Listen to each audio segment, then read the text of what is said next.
Good afternoon all. So here I am starting my review on the book Atomic Habits by James Clear. So before starting the review, I want to comment on few things. Actually, I struggled a lot to find a good book on the genre of non-fiction. I am not at all a fan of non-fictional books. And I tried some of the books before the Atomic Habits and didn't work. I couldn't continue the book. Somehow, randomly, I picked this book, and I'm happily saying some of my prejudices about the self-motivating books completely smashed. And it had some influence in my life also.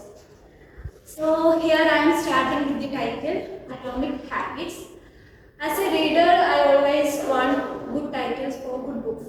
Because even if we say we can't judge a book by its cover, I find it's very important to keep good names or impressive names to books. So the first thing about the book is I am pretty impressed about the name itself, like Atomic Habits. By just looking into the name of the book, we can see like how and what all things the author want to talk with us. And the book is parted as 6 chapters. First one is the fundamentals, how or why tiny changes make a big difference. Then the first law, second law, and third law. Then fourth law. Then the last one is advanced tactics. I will not talk about all the chapters. I just want to pick some impressive things I felt throughout this book. So here in the starting, the author put himself as an example and explained all these factors. He didn't just came up on the chapters. First he gave us a real life example from his own life.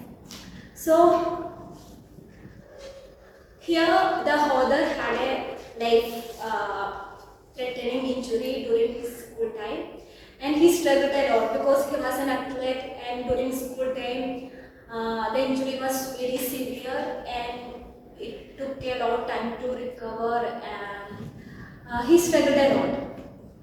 And after the injury, he was cut out from his basketball team, and so in that scenario, in that time, he put some small habit in his life, in his routine. So how these small habits, how this consistent small habit changed his life, that he explained in the introduction part. Then he came up with like how this book will benefit us also. Then only he started the first chapter, the fundamentals of tiny habits. So here in the first chapter, he took a real life example, real life scenario that happens in Britain. Till 2003, there is one cycling team in Britain. So till 2003, they didn't have that much winnings in their career, and even one brand, one motor company refused them to sell the cycles because they might have afraid of their brand. They are not even winning a medal in any competition. So in 2003, they hired a new coach, and his name was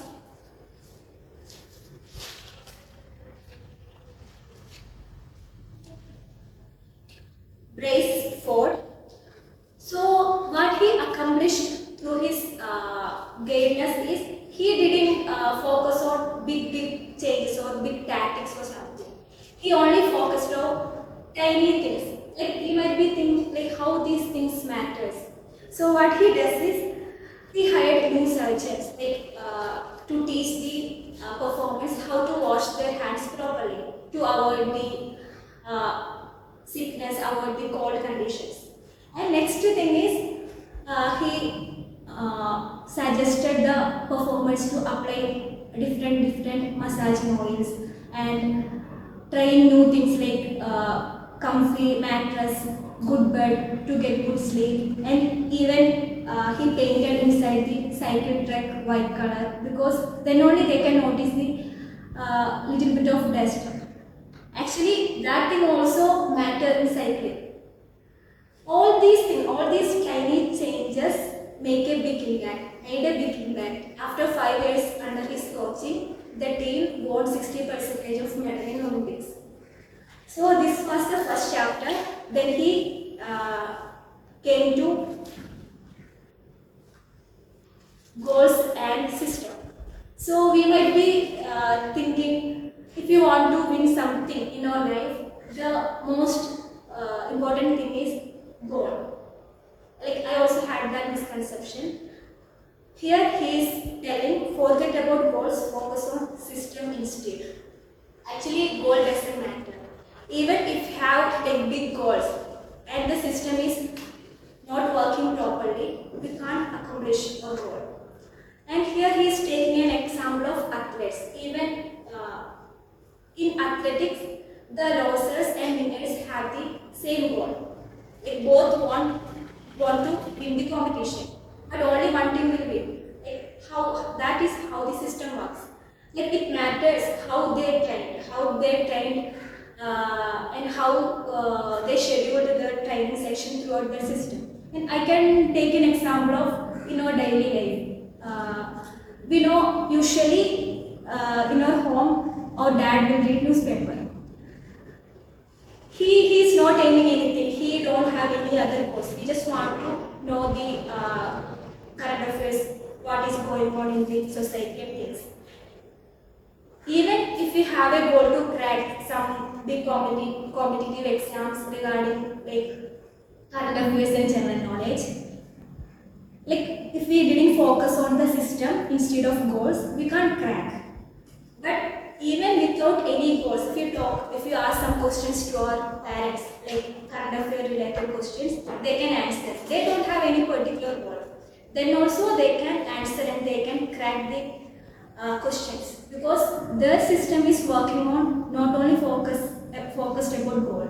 Their system is working on like they made that habit to read newspaper daily. So this fact impressed me a lot, because I also thought goal mattered more than system. And the next thing is, mainly in this book he is talking about habits. So he breaks down habit into 4 steps, like how a habit is formed. The first step of habit formation is cue. Next one is craving, then response, then reward. If we talk about cue is a signal that our brain gives us to start a habit. Like if we're tired, we want to grab a coffee. That happens as usual. So that is a cue of grabbing a coffee. The next one is craving, like how we crave for coffee. Because after we get tired, we want to change from the tiredness to an energetic state. So in that coffee we'll get caffeine. That caffeine can boost up our state. So next one is the response. Response is usually if we crave for a coffee, we'll go for a coffee shop and we'll have the coffee. That is the response. And next one is the reward. Like if we get the energy boost, then only we'll repeat the habit of having a coffee. So drinking the coffee gives you the energy that we wanted and making it more likely to do it again and on the next time when we get tired. So habit is forming as a loop. First one is cue, next one is craving, then response, then reward. And then he is talking about how we can make good habit. So the 4 fundamental rule of making good habit is make it obvious, make it attractive, make it easy, make it satisfying. I'm not talking about all these things. I just want to give some example of how to make it obvious. So if we want to start an exercise in the morning, we have to lay out our exercise cloth in front of our bed or in front of our table in the previous night also. This way, when we wake up, we can see the cloth and it will give us a cue to start the exercise. Next one is make it attractive, make the habit impressive.